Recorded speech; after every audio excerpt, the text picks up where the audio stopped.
Welcome back to another stock analysis, where I look at some key metrics to calculate the fair value and my buy price for the stock. Today I'm going to analyze Home Depot, which is one of the biggest companies in the cyclical consumer sector. Last, they generated a revenue of $151 billion and they have a market capitalization of $285 billion. The revenue of Home Depot can be divided into three main segments, which are building materials with 36%, decor with 33%, and hardlines with 30%. In the building materials segment, the revenue is generated through building materials, electrical lighting, lumber, millwork, and plumbing. In the decor segment, the revenue is generated through appliances, decor storage, flooring, kitchen bath, and paint. And in the hardline segment, the revenue is generated through indoor garden, outdoor garden, and tools. If you want to know the exact numbers of how the revenue is divided, you can check out the annual report of Home Depot, which I have linked down below. I have also analyzed one of Home Depot's biggest competitors, which is Lowe's. If you want to see that analysis too, you can check out the info card. Regarding the geographically diversification of the company, it is informed that 92% of the revenue comes from the US and the remaining 8% comes from Mexico and Canada collectively. Enough about the introduction. Let's find out if Home Depot is a good stock to buy at its current value. To find out if the price of the stock is interesting, I usually use the dividend yield. To start with, I plot the dividend yield for the last few years in a historical chart.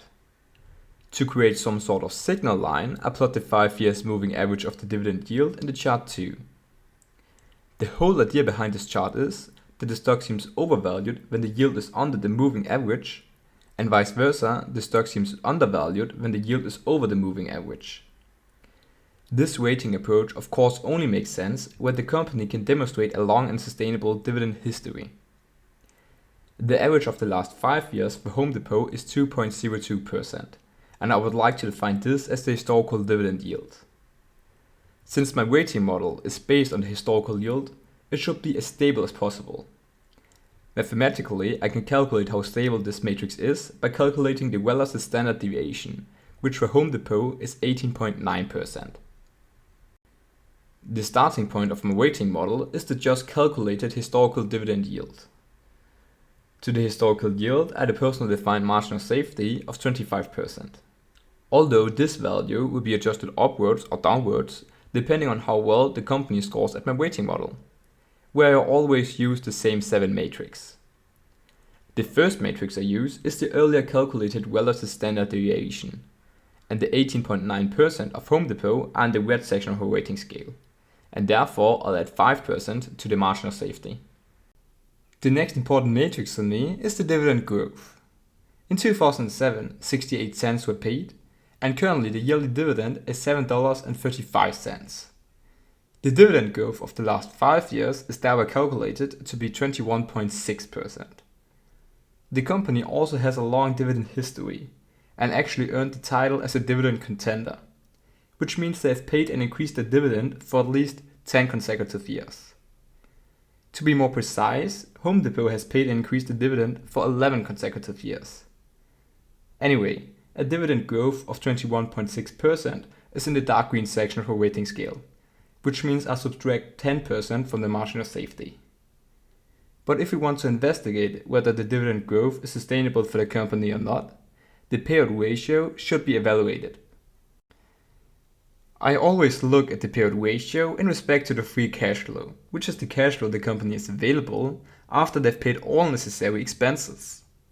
In consequence, this is in theory the money the company has available to pay the dividend, without damaging the position in the market. The free cash flow from Home Depot has increased from $10.6 billion in 2019 to $14 billion in 2022. The cash dividend were respectively $4.7 billion and $7.8 billion. The average payout ratio thereby becomes 46%. This value is in the yellow section of a rating scale. Therefore, the margin of safety doesn't change. Before we continue the analysis, I would like to remind you that if you like my stock analysis, you can support the channel by liking the video or subscribe to my channel if you haven't already. If you also would like to support me financially, you can check out the links in the video description, where you can open new portfolios or buy some great investor books. With that being said, you can of course also just continue to watch my videos, which is already a huge support. But now, let's get back to the analysis. Next, I'll take a look at the debt situation. The company has a debt of $37.7 billion and have $2.3 billion in cash. When the cash gets subtracted from the debt, and this value then gets divided by the EBITDA, the debt to equity ratio is found. The EBITDA is currently at $25.9 billion, which leads to a debt to equity ratio of 137%. This matrix tells us that the company could pay off the whole debt in around 1.5 years if they wanted to. This matrix is inside the yellow section of a rating scale, which means no further adjustment to the margin of safety. And if the goal of an investment in a company is to buy and hold the stock for decades, it is important that the financials of the company are sustainable. And for this reason, I have plotted the revenue over the last few years in a chart. It can be seen that the revenue has increased from $100.9 billion in 2018 to $151.2 billion in 2022. This gives an average growth of 10.6%. Likewise, the EBIT increased from $14.7 billion to $23 billion, which leads to an EBIT growth of 11.9%. Now that we have the revenue and the EBIT growth, we can calculate the margin by dividing these two numbers. In the year 2018, the margin was 14.5%, and in the year 2022, the margin increased to 15.2%, which gives an average margin growth of 1.2%. On my weighting scale, the EBIT growth is in the dark green section, which gives minus 10%. And for the margin growth of 1.2%, I'll subtract further 5% from the margin of safety. And again, if the aim of the investment is to buy and hold for decades, it makes sense to relate the current dividend yield and the dividend growth. I do this by calculating the potential yield on cost. The company currently has a dividend yield of 2.66%, and as mentioned earlier, the dividend growth for the last 5 years is 21.6%. To really take advantage of the snowball effect that investing offers, I reinvest every dividend payment. But since there are 15% withholding taxes for stocks from the US, I'll subtract 15% from every payment. Thereby, the potential yield on cost after 5 years would be 9%, after 10 years it would be 44%, and after 15 years it would be 566%. And of course, it is difficult to predict the future, if not impossible. But this matrix still gives a general idea where the potential yield on cost is going and what I could expect in a few years. A potential yield on cost of 566% is outside of a rating scale, but at the right end, and therefore I'll subtract 10% from the margin of safety. Now that I've collected every adjustment to the margin of safety, I can calculate the final margin of safety for the company. To summarize, I'll add 5% for the relative standard deviation and subtract 10% for the dividend growth, 10% for the EBIT growth, 5% for the margin growth, and 10% for the potential yield on cost. The final margin of safety thereby becomes minus 5%. By adding the margin of safety to the historical dividend yield, I can calculate the desired dividend yield for the stock, which is 1.92%. By a current dividend of $7.35, the buy price for the stock becomes $383.